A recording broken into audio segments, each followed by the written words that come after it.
Hi everyone, I hope you are all well. It's another kind of dull and dingy Sunday, so let's make a video. It's been a busy week this week for me, again at work as usual, but very annoyingly, yesterday my oven died. Rather frustrating. So the money that I'm going to be saving by not buying books for a year, it looks like it's going to go towards a new oven. Aren't I lucky? So yeah, I'm going to be shopping around for ovens soon. Very boring, very adult, but I've never bought an oven before, so just another thing to add to the first. It kind of feels like an accomplishment, you know. Bought a first house, yeah. Bought my first boiler, yeah. Now I have to buy my first oven, yeah. The joys of being an adult, huh? But anyway, enough about that. I'm here to talk about the book I have been reading this week, which is The Doll Factory by Elizabeth MacNeal. This is the first book that Elizabeth has published, so there are no other books to compare to. So I had no idea writing style or anything I was going into this. This is a book that it was everywhere last year, and I kept on looking at the cover but not picking up the book, because I think the cover I found absolutely beautiful. Look at that. And now that I've read the book, every little thing has got such significance on this cover. This bravo to whoever designed this cover. My God. I especially adore the rose, the iris and the bluebells. If you read the book, you know what that means. And the fact that the rose is white as well is like, oh honey, oh my God. So let me talk about what this book is actually about. So The Doll Factory is set in 1830s London. Well, it begins 1830 and ends in 1832. So it covers 2 years in the life of these characters. Our main character is a girl called Iris. She works at a doll factory, doll emporium. Is what it's called. It's Mrs. Salter's Doll Emporium, and she works there with her sister Rose. She has a very strained relationship with her sister, who is her twin, actually, and she's quite rebellious, but she doesn't like to follow the rules of her family and such, and she's very much got the weight on her shoulders. She has to look after her sister. She has to care for her. She has things that her parents expect her to do, but she also has society restraints on top of that as well. So she's always kind of angry and frustrated, and all she wants to do is paint. She adores painting, she adores art, and she spends all her nights painting in the basement of this doll emporium, longing to actually properly learn, because she's kind of teaching herself, and to be able to paint something that someone will look at, like a proper gallery. So that is Iris with Rose at the Doll Emporium. Over here we have got Silas. Now Silas owns a shop of antiques and oddities. He's a taxidermist. He's really into his taxidermy, and he's quite unusual. He keeps himself to himself, but he very much likes to show off the things like his taxidermy and stuff and his oddities. And with the Great Exhibition coming, he very much wants to be a part of it, have his stuff on show, just as like Iris would like to have her paintings on show. The character that runs between the two of them, in the middle, down here, so we've got Iris Rose here, Silas here, down here, we have got Albys. Now, Albys is a little boy. He's quite like a street rat. He runs back and forth between the two of them because he delivers fabrics and the clothes for the dolls and such at the Doll Emporium, and he also delivers dead or dying animals to Silas for his taxidermy. So he's the one who's running back and forth between these two characters. And it is a chance encounter that all three of them have at the exact same time, that it's only about a minute or two of their life, which changes their life forever.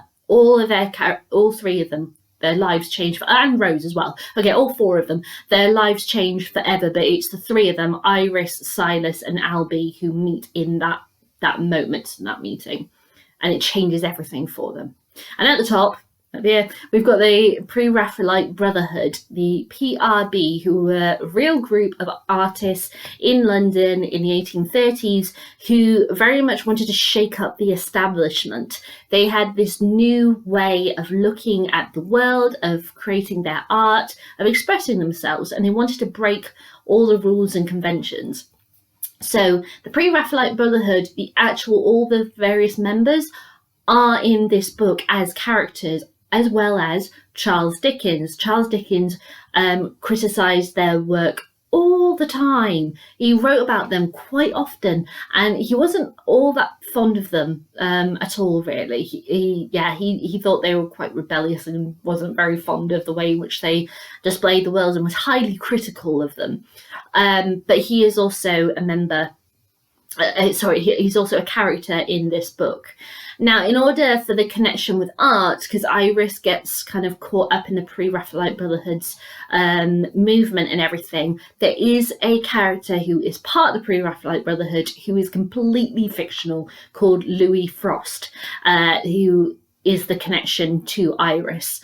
And Elizabeth MacNeal was saying at the Literature Festival event, which I saw her in October, she was saying her husband took her to, I think it was Paris or something, into the Louvre, and he apologised. I think it was like their anniversary or maybe her birthday or something.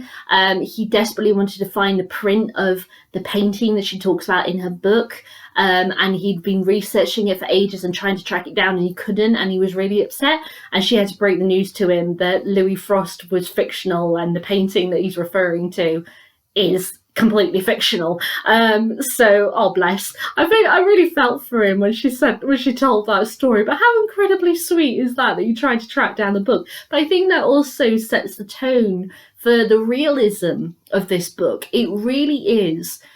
It feels so real, and I love the fact that she covers stuff that have it in a Victorian setting that other Victorian writers and that didn't talk about, but they were things that did happen. Apart from, you could say, Wilkie Collins, and they are things such as teenage rebellion, going against your family, going against society, obsessions, the destructive behaviour, just all of these different elements, and she shoved them together in this book and constructed it really well. The one criticism I do have, and this is a first book, so I'm not going to absolutely rip it to shreds for the hell of it. This is the first book. Some authors, you can really tell it's a first book. I wouldn't say that about this, but the only criticism I have is that there were a couple of scenes, should I say, which I wanted to see happen at the end of the book. But what she does, very interestingly, is that you have this sequence and it is full pelt and it's full, and you're going, yes, you really, wow. And then she blunt cuts the end of the chapter. And then the final kind of epilogue is a newspaper article critiquing a piece of artwork. And that's it. I can't explain that piece of artwork because of the plot. I can't possibly tell you, because it reveals so much in that painting. And I think that's the oh no, that can't be the painting that her husband tried to track down. It must be Louis' painting from earlier on in the book. But that's it. The gap between the blunt ending chapter and that article, I wanted to see a couple of things happen, but I didn't get to see them, and I was a little frustrated with that. Now, obviously, that's author's choice to do that, but what I did love was that because of the painting, the description of painting in the article at the end, it reassures me that those things did happen, but one of them not clear if it happened. I hope it happened, the thing that I really hope, but I can't tell you what it is because I'd reveal the plot and the ending, and I don't want to do that. I don't want to spoil it. I hope it happened, but I'm not sure.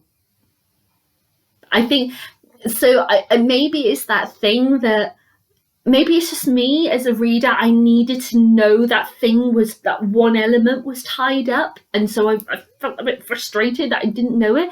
But maybe it's good from an author's perspective that I am still asking the questions and such. And Elizabeth revealed in her session at the Literature Festival, because she got asked, her and Bridget Collins, who she was sharing the event with, what are you writing next, or can you talk about it? Is it in the same time and everything?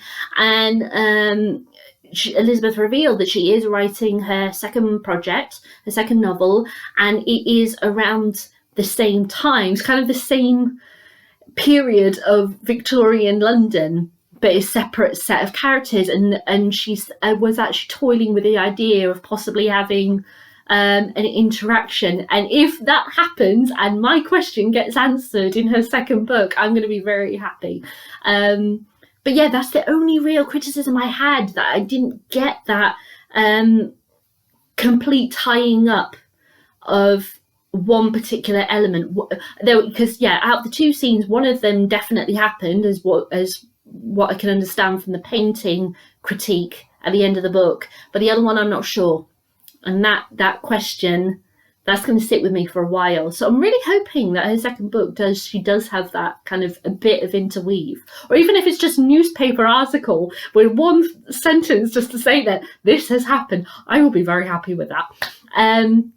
But I love how real she makes her world, and as I said, things like rebellious teenagers going against society, obsession, cruelty, neglect, all these things that are very, very real that some Victorian writers didn't go near. I mean, obviously, if you look at like Charles Dickens or something, he did quite often, but he doesn't go into the depths of darkness necessarily that Elizabeth has gone with this. So I love that kind of a modern look at the past and bringing in things that really did truly happen, that we usually think are more modern things. Even things like, for example, not in this book, what I'm just about to say, but things, for example, like mental health and eating disorders and all that kind of thing, they happened back then, but we look at it as a recent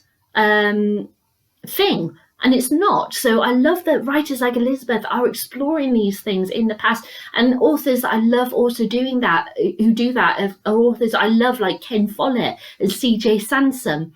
Bring history to life, don't leave it as black and white. I love it when authors do that. And I just want to read a segment for you. So this is Albys. Albys absolutely longs to have a set of teeth. He's only got one tooth at this point of the book, and he can't eat things. He can't speak very well because of it. And as I said, he's like a street rat. He literally, all he has in his life is his sister, who is a prostitute, who is dying, in this little room where they live. And most of the time, Albys has to be outside because his sister is so ill, she can't leave her bed, and she has to sleep with men in order for them to survive. So he has to be out in order for her to do her job. And at this point, he's looking at the kind of dentist store and looking through, and he's going to visit Rose with the delivery of dresses and such for the doll emporium. So here we go. The shelves are stacked with glass jars brimming with teeth as yellow as stained pearls. Display cabinets show them in plaster sets with 2 hinged gold springs. Albys wonders who they all belong to, remembering a girl in his rookery having hers pulled the day that she died of consumption. Waterloo teeth, plucked from soldiers. Isn't that what they say? He pictures them nestled in his own mouth, the grins he would flash, the grizzle he could eat. He lives on pap, soft potatoes, boiled pig ears and dripping. He could crack walnuts between his molars like his sister can, and chew on onions like apples. The proprietor and his apprentice haven't seen him yet, and Albys ducks below the counter, smearing his grubby fingers against the glass case. The apprentice has his back turned and is wielding a ferocious set of pliers, a child pinned to the chair. The boy squeals like a blood-let pig, and Albie feels a hot rush of jealousy. What's a bit of pain when the swine'll get a set of ivories out of it, all paid for by this careless mamma? Albie'd knock his last tooth out with his own fist if he knew a set of falsies would come hot on it. The proprietor is talking to an old dandy. 4 guineas for a set of the sea cow ivory, he says. They discolour less than the Waterloo teeth, but my, those brave soldiers were devilishly careful with their pearls, weren't they? And only 3 guineas for the porcelain, but it's worth spending a little more. They could be frightfully prone to cracking. 4 guineas! Hearing the sum spoken rekindles his distance from them. He'll have his gummy mouth forever, his lone tooth like that for an inbecilic rabbit. I can't speak today. What am I like? It's Sunday. His sister says that there are bigger things to worry about and that he's vain as any swell. He considers smashing the glass and grabbing a pair, or slitting the man's pocket from the tin, or he can make his fortune as a drag sneak, pinching luggage at the stations and buy a dozen sets if he cared to. But he knows it's nothing but a far-off dream. Stealing handkerchiefs is as daring as he'll get. He couldn't bear to be parted from his sister if he was rumbled, couldn't bear leaving her to suffer through the men on her own. The owner catches sight of him. Oi, you! I told you before not to hang around here. Be gone, I tell you. The man starts towards him, making a grab for his jacket, and Albie cries, Get off, you infernal hyena, you pickled sow! And he leaps up and away down the street, swerving into Mrs. Salter's doll emporium. Rose is waiting, her ugly eye white and rolling. He wonders if she knows that she could get a glass eye for £1 and hang it if anyone could tell the difference. He hands over the bag and she thumbs through the tiny velvet skirts and bodices. She counts aloud. 3 bodices, 4 skirts, 4 bodices, 5 skirts. Albie nulls on a loose fingernail. Iris says, Please don't, Rose says. But she says, Albie, please. Albie hears the quiver in her voice, catches her expression of resigned sadness, and she glances around the shop.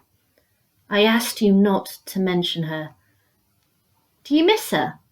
That is none of your business, she snaps. She says that she misses you. Will you? She says that you're her sister and she never wanted to leave you, miss, Albie says before he can help it. And she's happy. She really is, and she says that you could escape too. He expects a fight from her, a spider-fast pinch delivered to the inside of his elbow, a particular speciality of Mrs. Salter. Or at the very least, hissed words. I told you to shut your trap.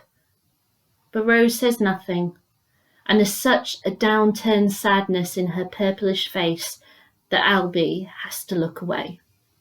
So I love things like that. So you have Albie's longing, how society looks at him because he is basically a street rat, how he talks about how he won't abandon his sister, but he could do things like steal luggage and sell the contents from train stations and that, but he won't go further than stealing handkerchiefs because if the police catch him, he's going to have to leave his sister forever, and he knows that she's so ill. He desperately wants Iris and Rose to be happy. He desperately wants to help Rose, but she's following society and the constraints of it and everything. He just wants everyone to be happy and to be safe. And he desperately just wants to be able to smile, but he's only got 1 tooth, bless him. So there's all of those things, all those emotions, all of those elements that you would see as more modern setting stuff. And she's put that into a Victorian setting. And I love that. And as you can see from the writing, she can be quite blunt and to the fact about things, but she also is very eloquent in describing worlds and colours. She's especially, I think possibly it's because of the painting element. She's very particular talking about shapes and colours in this book. So I'm intrigued to read her second book, if it's going to be different, if there's going to be, or is this a style of hers? I don't know. And can I just say, FYI, when I talk about, the amazing cover with all of those elements which are so important to the book, whoever designed it is amazing. The inside cover. Now, Elizabeth mentioned that she had designed the inside cover, but I can't remember if it was for the paperback or for the hardback. But I would have thought it would have been the hardback, or perhaps both. I don't know. Now, when I looked at that, before I read the book, love it, so beautiful. Now that I've read the book, that makes my stomach turn. I'm like it, but it is that thing: the veneer versus the true tone, the true reality behind it, the paintings, the truth behind the paintings, and the truth behind characters, where they are, for what have they done. This is amazing, what it actually means. And yeah, if you've not read this book, you think it's just a sheet of paper with butterflies on it, but it means so much more. And that's what art does as well. You look at something and go, oh yeah, that's a nice painting. But then if you really look at it, you can see other things within. And that's kind of what this is about. And it's great. I really thoroughly enjoyed it. Would I read it again? Yes. Would I recommend it? Yes. Would I read more of Elizabeth's work? Yeah, I'd like to. I'm really quite intrigued to see where she will go next with her works and her worlds. But I loved, the poetry of it, the harshness of it, the reality of it. The characters were really great. There was great action. All of the characters, and especially the women, were very active, very strong, and I really liked Iris. I thought she was a great first character. Apart from those few little niggles that I had, it's a really strong first book, and so I'm impressed. I'm quite like to see what else Elizabeth comes up with. So yeah, that's the Doll Factory. Now, as I mentioned, there was the Pre-Raphaelite Brotherhood, who are real people and such in this book. There is a really great drama about them called Desperate Romantics, which I strongly recommend if you want to learn more about them. Of course, like I said, Louis Frost was completely fictional for the purpose of the book, but other than that, they are all in this drama. It's really, really decent, great, funny, witty, charming, yet scandalous kind of drama, very much like the Brotherhood themselves. They wanted to make a stir in the art circle, and they certainly do in this drama. It's really great. And the book that this drama is based on is Desperate Romantics, The Private Lives of the Pre-Raphaelites by Fanny Moyle. This is one of the books on my to-be-read bookcase, because I've had it for years and years and years, and I still haven't read it. Well, I started to read it, but then stuff got in the way. I put it down and I never picked it up again. So I have read a little bit of it, but not all of it. So this is on my to-be-read bookshelf. But yeah, I strongly recommend the drama.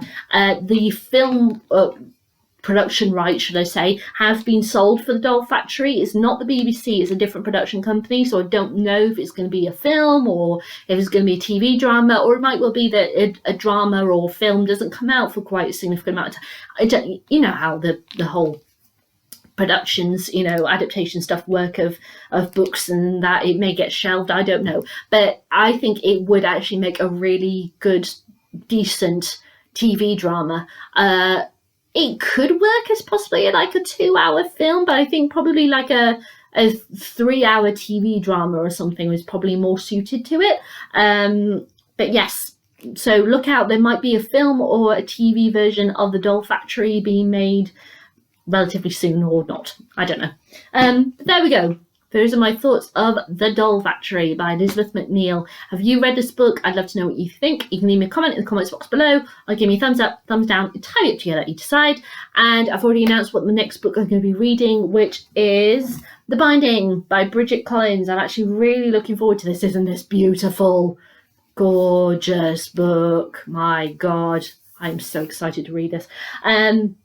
But yeah, I'll be back with my thoughts on the binding as soon as I'm done. I've already figured out what my next 5 reads are going to be, and yeah, the next one after the binding is one that my sister really wants me to read. So and I'm quite looking forward to it. But anyway, I will be back with my thoughts on the binding once I am done, and I'll be announcing the next 5 books I'll be reading from my to be read bookcase. All right then, guys. Bye.